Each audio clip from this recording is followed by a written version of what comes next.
del Hijo y del Espíritu Santo. Amén. Padre nuestro que estás en el cielo, santificado sea tu nombre. Venga a nosotros tu reino, hágase tu voluntad en la tierra como en el cielo. Danos hoy nuestro pan de cada día y perdona nuestras ofensas, como también nosotros perdonamos a los que nos ofenden. No me dejes caer en la tentación y líbrame de todo mal. Amén. Dios te salve María, llena eres de gracia, el Señor es contigo. Bendita eres entre todas las mujeres y bendito es el fruto de tu vientre Jesús. Santa María, Madre de Dios y Madre nuestra, ruega, Señora, por nosotros los pecadores, ahora y en la hora de nuestra muerte. Amén. En el nombre del Padre, del Hijo y del Espíritu Santo. Amén. Paz y bendiciones de parte de Dios Padre y de Jesucristo el Señor esté con ustedes. Un gusto, mis hermanos, nuevamente el poderles compartir una enseñanza más. Hoy quiero hacer una aportación con respecto a la carta a los Efesios, específicamente capítulo 4, verso 11. Perdón. Sí, quise tocar esta cita de Efesios 4:11 porque no es más que los ministerios o apostolados que quedaron instituidos según San Pablo, que ejerce todo servidor, todo aquel que fue llamado a un cierto apostolado, a un cierto ministerio. Pero aquí hay, en Efesios 4:11, hay una palabra que se designa pastores, y es un motivo suficiente para poderse meter el hermano separado con su doctrina y decir que ellos tienen autoridad también.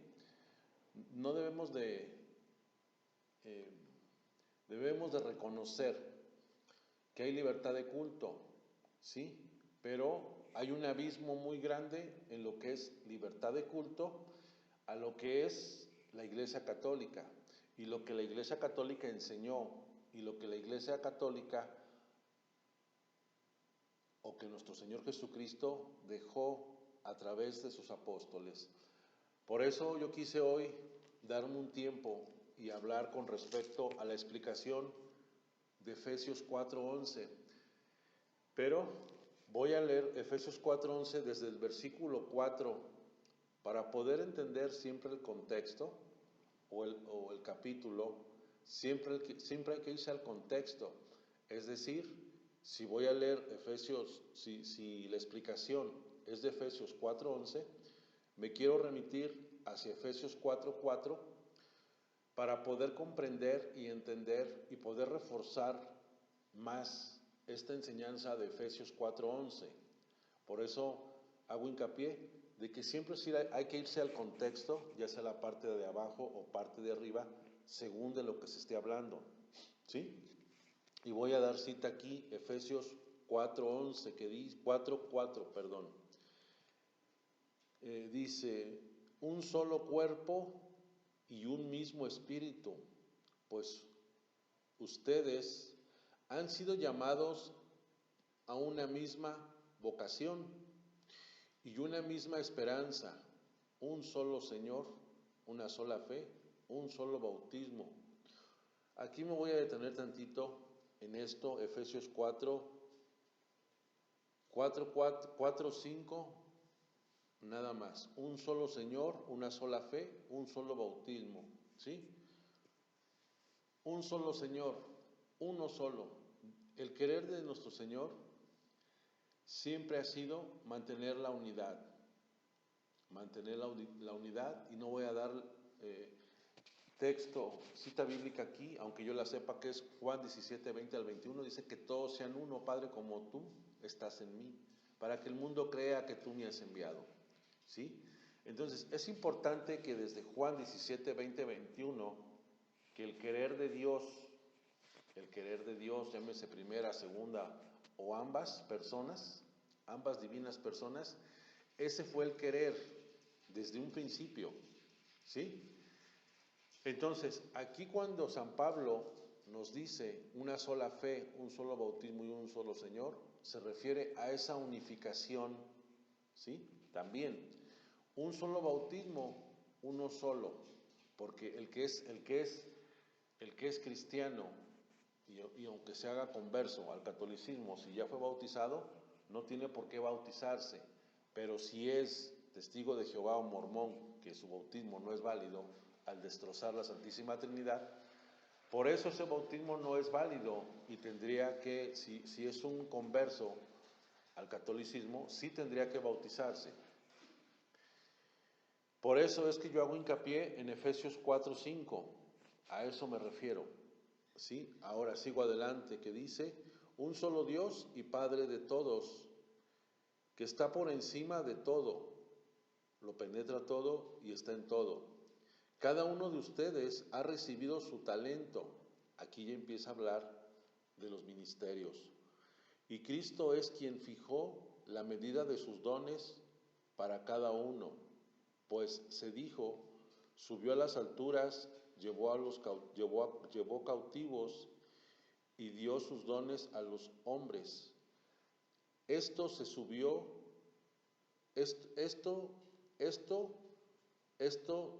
de subió, ¿qué significa?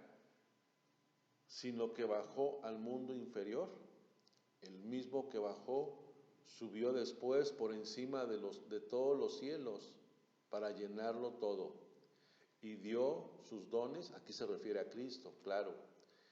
Y dio sus dones, unos son apóstoles, otros profetas, otros evangelistas, otros pastores y maestros.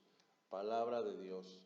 Con este versículo hay mucha tela de dónde cortar y por eso voy a concretizar y ser específico.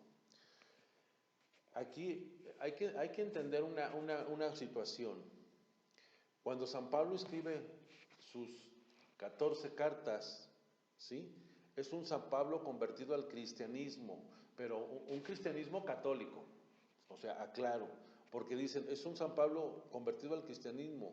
Y luego ese de cristianismo es acreditarse el título de cristianos evangélicos y toda esa ramificación que realmente, con todo respeto, no son para mí cristianos, sinceramente.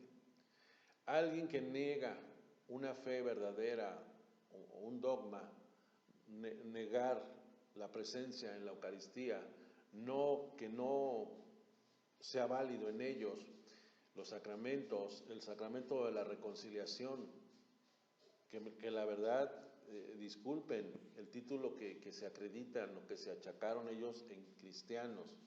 Realmente el que es cristiano es el que toda su vida se ha mantenido en la misma fe. Y la misma fe me refiero a la Iglesia Católica, ¿sí? Entonces, si aquí dice en el 11, y dio sus dones, unos apóstoles que son enviados, otros profetas, otros evangelistas y otros pastores. He aquí de los evangelistas, pueden decirse que son ellos y pastores. Al no haber sucesión apostólica en ellos no están autorizados, no están facultados para llevar la palabra de Dios, la buena nueva, lo que es el querigma. Ellos no están instituidos para llevar ciertos ministerios. Por eso Jesús fue claro en Marcos 3:13, que Él eligió y tomó a los que Él quiso, porque así dice la palabra de Dios. Él eligió a los que Él quiso. Él no puede elegir a ciertas personas que están fuera de lo que Él nos ha dejado en sus enseñanzas, en lo que es la sana doctrina. Yo quise compartir esta enseñanza que es breve, corta, creo que es concreta, concisa, básica en cuanto a lo que es los ministerios o dones por los cuales los hombres de Dios fueron elegidos para llevar tal o cual ministerio o apostolado, que quiere decir después de todo un servicio. Eso quiere decir. para que tú no te dejes llevar ni te confundas, que ellos te digan que ellos son pastores porque así Dios lo ha permitido.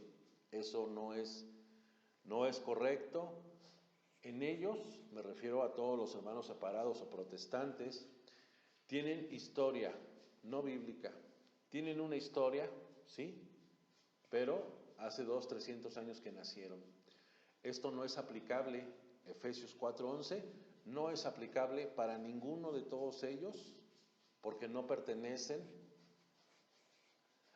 al mismo cuerpo que es la iglesia, a la cabeza. O sea, Cristo es la cabeza